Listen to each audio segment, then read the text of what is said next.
Hello dear student. तो हम लोग पढ़ चुके हैं साइन एक्स और कॉस एक्स का फंक्शन के बारे में, उनकी डोमेन, उनकी रेंज। तो साइन एक्स और कॉस एक्स दोनों फंक्शन की डोमेन रहती है रियल नंबर। मतलब साइन एक्स के अंदर हम लोग एज ए इनपुट एक्स की value any real number put कर सकते हैं। इसी तरीके से साइन एक्स और कॉस एक्स का जैसा हम लोगों ने ग्राफ देखा था, ये देखिए अभी हम लोगों ने, ये cos x का ग्राफ है, इससे पहले हम लोगों ने देखा था किसका ग्राफ, sin x का ग्राफ। तो sin x का ग्राफ जो है मैक्सिमम कितनी हाइट तक जा रहा है, +1 तक, और नीचे कितनी मिनिमम वैल्यू पे जा रहा है, वो -1। तो वैसे ही cos का ग्राफ है, cos का ग्राफ भी मैक्सिमम कितना ऊपर जा रहा है, 1 तक, और मैक्सिमम कितना आ रहा है, 1 तक, और मिनिमम आ रहा है -1 तक। तो cos x और sin x दोनों की रेंज जो है वो क्या होती है, -1 से 1 के बीच में। अब -1 से 1 के बीच में किस तरह के नंबर होते हैं, फ्रैक्शंस नंबर, जैसे 2/3 हो गया, 1/3 हो गया, √3/2, 1/√2, इस तरह के नंबर। ओके। कभी भी sin x इजिकल टू कहीं लिखा हुआ है 2, या फिर कुछ कुछ इक्वेशन सॉल्व करते करते हम आगे सिंप्लीफाई करके ऐसा हम लोगों का एक्सप्रेशन आया cos x इजिकल टू -3, तो हम उसको उसी तरह से रिजेक्ट कर देंगे जैसे कि हम लोग रिजेक्ट करते हैं एक्स स्क्वायर इजिकल टू -2 आने पर। एक्स स्क्वायर इजिकल टू -2 आने पर हम क्या बोलते हैं, अगर एक्स रियल नंबर है तो किसी का स्क्वायर कभी नेगेटिव नहीं हो सकता। उसी तरीके से कभी मान लो कोई ट्रिग्नोमेट्री इक्वेशन जो आगे हम लोग पढ़ने वाले हैं इस टॉपिक के बाद, तो साइन थीटा इजिकल टू 3 आ गया, तो उसके आगे फिर हम कुछ भी सॉल्व नहीं करेंगे, हम लोग क्या बोल देंगे, नॉट पॉसिबल। ओके। तो देखो ये हम लोग साइन और कॉस का ग्राफ देख चुके हैं। अब हम लोग आते हैं ग्राफ ऑफ tan x। तो देखो tan x का ग्राफ बनाने से पहले इसकी हम लोग डोमेन और रेंज की बात कर लेते हैं। तो अगर सबसे पहले हम लोग डोमेन की बात करें tan x फंक्शन की, तो देखो tan x एक्चुअली होता क्या है, sin x upon cos x। हम लोग फंक्शन चैप्टर के अंदर देख चुके हैं कि कोई भी फंक्शन के कभी भी डिवाइड में जो भी है वो 0 नहीं होना चाहिए। तो यहाँ पे हम लोग लिखेंगे cos x can not B 0। अब देखो cos x कहाँ 0 होता है, तो cos x का ग्राफ भी यहीं बना हुआ है अभी हम लोग, तो उससे भी हम लोग देख लेते हैं कि भाई cos कहाँ कहाँ 0 होता है। वैसे ये याद रखना होता है ग्राफ, और ग्राफ से हम लोगों को ये बात भी पता होनी चाहिए कि cos कहाँ कहाँ 0 होता है। देखो cos होता है यहाँ पे π/2 पे, फिर उसके बाद 3π/2 पे, अगला ये 0 कहाँ पे होगा, 5π/2 पे। यहाँ पे देखो नेगेटिव में कितना है, -π/2, -3π/2, -5/2, -7π/2, मतलब odd multiple of π/2 cos x क्या होता है, 0। तो हम लोग यहाँ से लिखेंगे x क्या नहीं हो सकता है, π/2 +-π/2 +-3π/2, है ना, +-5π/2, और क्या नहीं होना चाहिए, x की वैल्यू +-7π/2, क्योंकि ये सब वो वैल्यू है जहां पे cos x 0 होता है। cos π/2, cos 3π/2, cos 5π/2, cos 7π/2, plus minus कुछ भी ले लो, ये 0 होता है ना। तो cos 0 नहीं होना चाहिए, तो x की ये वैल्यू नहीं होनी चाहिए। तो इसको हम जनरल कैसे लिख सकते हैं, x can not be 2n+1 into π/2। अब देखो मैं क्या बोल रहा हूँ, और इंटू π/2, और ऑड लिखने का तरीका क्या होता है, 2n-1, जहां पे n बिलोंग्स टू क्या है, इंटीजर नंबर z बोल दो, या फिर i से रिप्रेजेंट करना है तो i से भी रिप्रेजेंट कर सकते हैं। ठीक है। तो domain of function tan x की डोमेन कितनी आई, r में से क्या माइनस करना पड़ेगा हम लोगों को, r-2n+1 π/2, r minus odd multiple of π/2 where n belongs to z। Okay. तो ये तो हो गया हम लोगों का डोमेन। अब बात कर लेते हैं हम लोग रेंज की।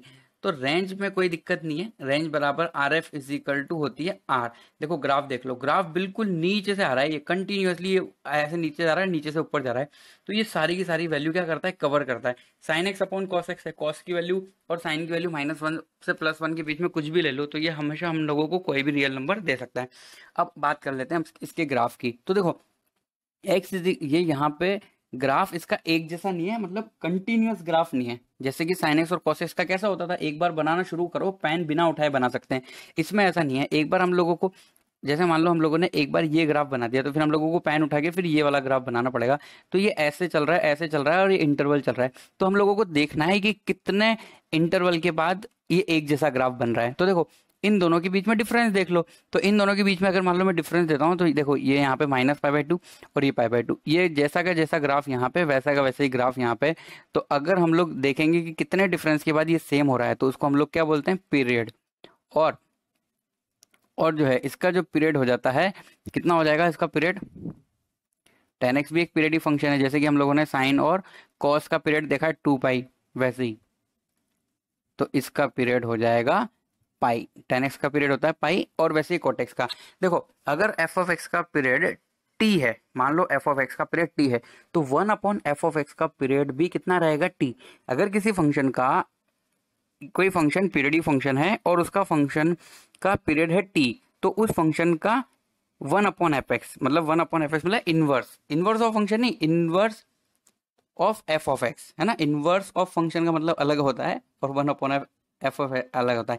जैसे कि साइन इनवर्स एक्स और 1/sin x सेम नहीं है। ओके, तो देखो इसका पीरियड हो गया कितना, पाई। तो यहाँ पे हम लोग देख पा रहे हैं ये वाली जो लाइन है, ये x इजिकल टू π/2 और x इजिकल टू -π/2, इसके यहाँ पे जैसे ये ग्राफ है वैसे का वैसे आगे चल के इस तरीके से ग्राफ है। अब हम लोगों ने जैसे y बराबर tan x का ग्राफ देखा, y is equal to cot x का भी ग्राफ देख लेते हैं। तो y is equal to cot x मतलब y इजिकल टू लिखा हुआ क्या है, cos x divide by sin x, ठीक है। अब देखो y मतलब f ऑफ x के डिफाइंड होने के लिए जो डिनोमिनेटर में लिखा है वो जीरो नहीं होना चाहिए, sin x can not B zero. अब देखो x क्या नहीं होना चाहिए, मतलब x नहीं होना चाहिए, जीरो नहीं होना चाहिए क्योंकि साइन जीरो जीरो होता है। प्लस माइनस पाई नहीं होना चाहिए क्योंकि साइन पाई और साइन माइनस पाई की वैल्यू भी जीरो होती है। प्लस माइनस 2 पाई भी नहीं होना चाहिए, प्लस माइनस 3 पाई, मतलब इंटीजर कोई भी मल्टीपल ऑफ पाई नहीं होना चाहिए। तो मतलब इसका मतलब अगर हमें कोई बोले डोमेन ऑफ कॉटेक्स लिखो, तो डोमेन हम लोग क्या लिखेंगे, देखो r minus n pi, where n belongs to z। n pi के अंदर सब आ गया। देखो n मतलब क्या होता है, n belongs to integer, n belongs to integer मतलब 0 plus minus 1 plus minus 2 plus minus 3, ये सब वैल्यू आती रहेगी डैश डैश डैश, है ना। तो डोमेन हो गया कोटेक्स का r माइनस एन पाई। और अगर हम लोग इसकी बात करें रेंज की, तो देखो ग्राफ से पता लग रहा है नीचे से ये ऊपर तक जा रहा है, तो इसकी जो रेंज होती है वो कितनी होती है, r। ओके, तो जिसके भी डिवाइड में साइन एक्स आएगा, जैसे कि कोसेक एक्स होगा, तो कोसेक एक्स इजिकल टू कितना होता है, 1/sin x, तो उसकी भी डोमेन यही रहेगी जो कोटेक्स की है। जो टेन की डोमेन है वो की वही सेक की डोमेन होगी। क्यों, क्योंकि सेक एक्स के डिवाइड में भी क्या होता है, 1/cos x ऐसा होता है। अब देखो हम इसका ग्राफ देख लेते हैं। तो यहाँ पे ग्राफ बनाने में कोई दिक्कत नहीं है। ये वाली जो इनफाइनाइट वाली लाइन है, उधर क्या थी, x इजिकल टू π/2, और यहाँ पे क्या है, x इजिकल टू पाई, और x इजिकल टू कितनी है यहाँ पे, माइनस पाई, और x इजिकल टू यहाँ पे 0। तो देखो 0 और पाई में कितना डिफरेंस है, तो ये डिफरेंस के बाद ग्राफ अपने आप को रिपीट कर रहा है। तो हम लोग यहाँ पे पीरियड बता सकते हैं इसका, period of cot x is equal to कितना रहेगा, पाई, क्योंकि पाई इंटरवल के बाद दोबारा ग्राफ जो हो रहा है चेंज हो रहा है। अब देखो मान लो मैं यहाँ पे साइन एक्स उसका टेन एक्स का ग्राफ बनाता हूँ, तो टेन एक्स का ग्राफ कुछ इस तरीके से था, ये टेन एक्स का है ना। तो देखो टेन एक्स क्या है, ऐसे ऊपर की तरफ जा रहा है, इंक्रीजिंग है, और कॉटेक्स क्या है, डिक्रीजिंग। तो ये तो होगा ना, क्यों, क्योंकि देखो कॉटेक्स इज इक्वल टू होता क्या है, actually cot x is equal to होता है 1/10x। अगर टेन एक्स की वैल्यू कम होगी तो कॉटेक्स की वैल्यू बढ़ेगी। तो जैसे कि ये जो कॉट है, यहाँ पे जो ये टेन है, ये एक्चुअली इंक्रीज हो रहा है, टेन जो है वो इंक्रीजिंग फंक्शन है। अगर हम लोग -π/2 से π/2 इंटरवल के अंदर देखें, तो टेन एक्स क्या हो रहा है, इंक्रीज, तो कोट एक्स क्या होगा, डिक्रीज।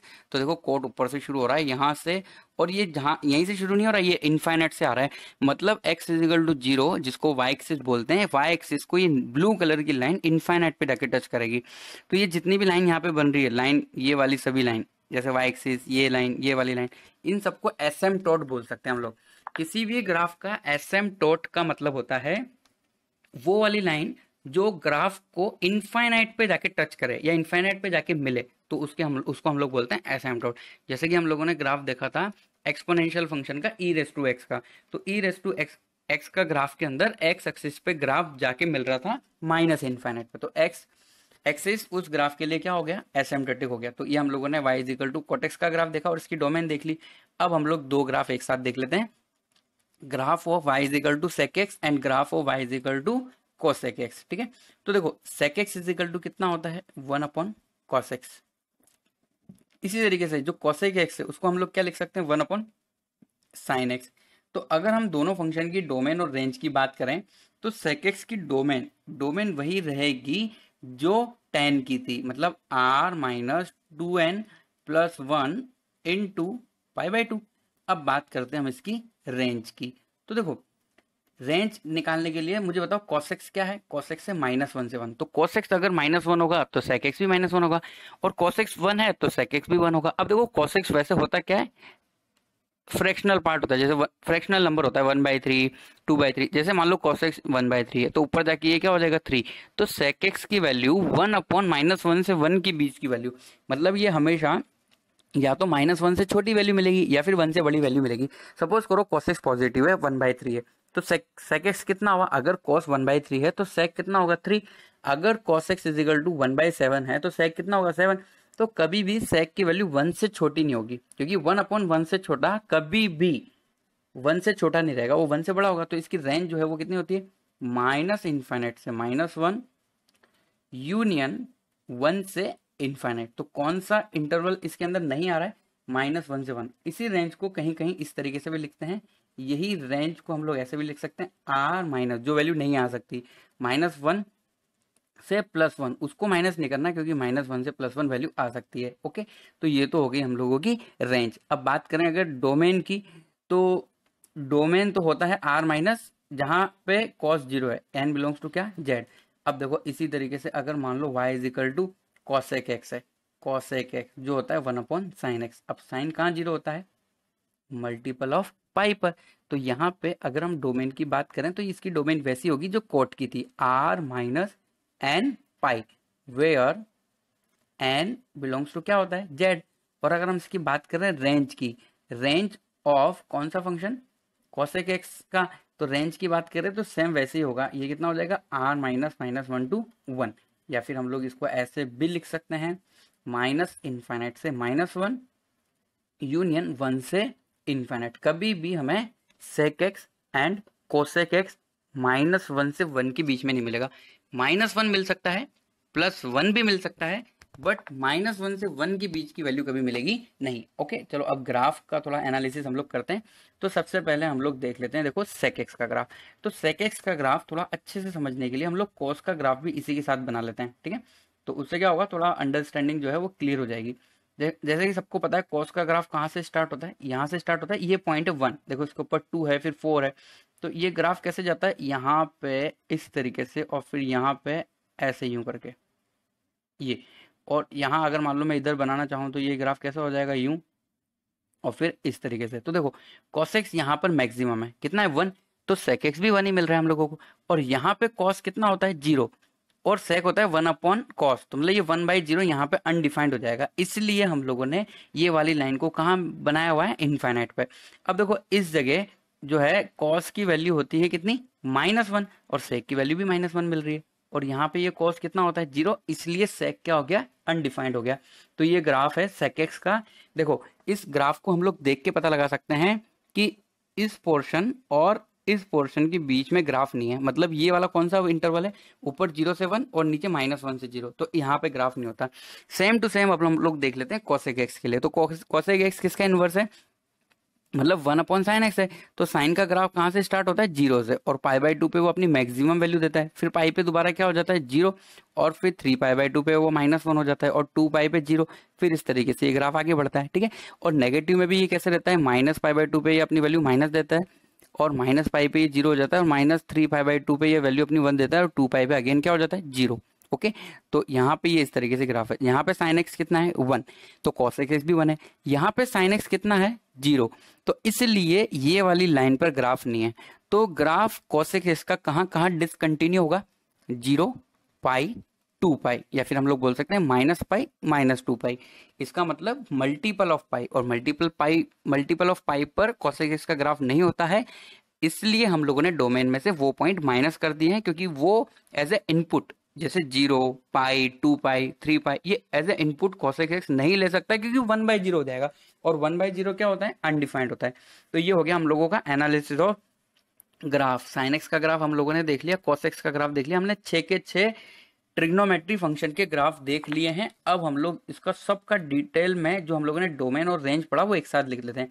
तो देखो लेफ्ट हैंड साइड में मैं लिख देता हूँ फंक्शन, और राइट हैंड साइड में हम लोग ले लेते हैं क्या? रेंज, या फिर डोमेन और रेंज दोनों एक साथ लिख देते हैं। ओके, तो हम लोगों ने 6 फंक्शन पढ़े, कौन कौन से? Sine x, cos x, ten x, इस तरीके से।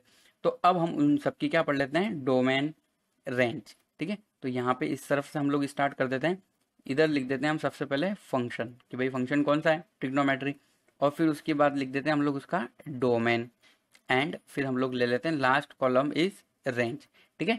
तो जैसे कि ये फर्स्ट है, तो सब के अंदर हम लोगों ने क्या लिखा है? y is equal to sine x. तो साइन एक्स जो होता है उसकी डोमेन क्या होती है आर। इवन सेकेंड नंबर का जो है y is equal to cos x, उसकी भी डोमेन कितनी रहती है आर। साइन और कोस के लिए दोनों सेम है और इसकी रेंज क्या होती है -1 से +1, -1 से +1। साइन एक्स और कोस एक्स दोनों में से कोई भी फंक्शन हो उसकी रेंज क्या रहेगी -1 से 1। थर्ड नंबर का आ गया हम लोगों का कॉट एक्स, वाई बराबर कॉट एक्स। यहाँ पे डोमेन के अंदर हम लोगों को प्रॉब्लम है, हम लोग वो वैल्यू नहीं ले सकते हैं जहां पे कॉस 0 है। ओ सॉरी, कॉट एक्स लिख दिया हम लोगों ने यहाँ पे, तो 10 लिख देते हैं क्योंकि 10 की डिवाइड में कॉस होता है, कोई दिक्कत नहीं है। 10x हम लोगों ने लिखा तो ये 10x होता क्या है साइन अपॉन कॉस, तो हमें उस वैल्यू का ध्यान रखना है जहां पे कॉस 0 होता है। तो डोमेन क्या हो जाएगी इसकी, मतलब इनपुट क्या हो जाएगा r माइनस वो वैल्यू माइनस कर दो जहां कॉस 0 है, और कॉस 0 कहाँ होता है odd multiple of π/2, 2n+1 into π/2, और इसकी रेंज क्या रहती है r। सिमिलरली कॉट एक्स के बारे में अगर हम लोग पढ़ेंगे तो कॉट एक्स फंक्शन जो है उसमें से आर माइनस वो वैल्यू जहां साइन 0 है, क्योंकि cot x is equal to cos upon sine होता है, साइन 0 नहीं हो सकता, नहीं तो फिर डिवाइड में 0 हो जाएगा। तो साइन 0 होता कहाँ है, साइन एक्स बराबर 0 लिखा है तो एक्स बराबर क्या होगा multiple of pi n pi, where n belongs to Z, और इसकी सेम रेंज कितनी रहती है आर। फिफ्थ और सिक्स में तो कोई दिक्कत ही नहीं होनी चाहिए, जैसे मान लो मैंने सेक एक्स ले लिया तो सेक एक्स में भी क्या होता है 1/cos x होता है, तो 10 जैसा हो जाएगा। इसकी डोमेन क्या हो जाएगी r-2n+1 इंटू π/2, और इसकी रेंज जो है वो -1 से 1 के बीच में वैल्यू नहीं आएगी। तो क्या होता है ये -1 से -1 वैल्यू दे सकता है अगर cos x 0 से -1 के बीच में है तो, और अगर cos x 0 से 1 के बीच में है तब ये वैल्यू अपनी क्या दे सकता है 1 से बड़ी, है ना, 1 भी दे सकता है। इनफाइनाइट कभी नहीं देगा क्योंकि इनफाइनाइट इनडिफाइंड वैल्यू है। इसी तरीके से 6 हम लोग ले लेते हैं लास्ट cosec x, तो cosec x की अगर हम डोमेन की बात करें तो r minus similarly cot x, r minus n pi हम लोगों को लिख लेना चाहिए, और सेम इसकी भी वही रहेगी माइनस इनफाइनाइट से -1 यूनियन 1 से इनफाइनाइट। ओके, तो इन दोनों को हम लोग इस तरीके से लिख सकते हैं, दोनों को, है ना, ये दोनों देखो सेम ही है, तो इसको हम लोग क्या लिख सकते हैं r -1 to 1, मतलब r में से -1 से 1 के बीच की वैल्यू सभी माइनस कर दो। तो माइनस करने के बाद हमारे पास क्या बचा -1 से छोटी वैल्यू और 1 से बड़ी वैल्यू, तो वो सब हम लोगों को यहाँ पे मिल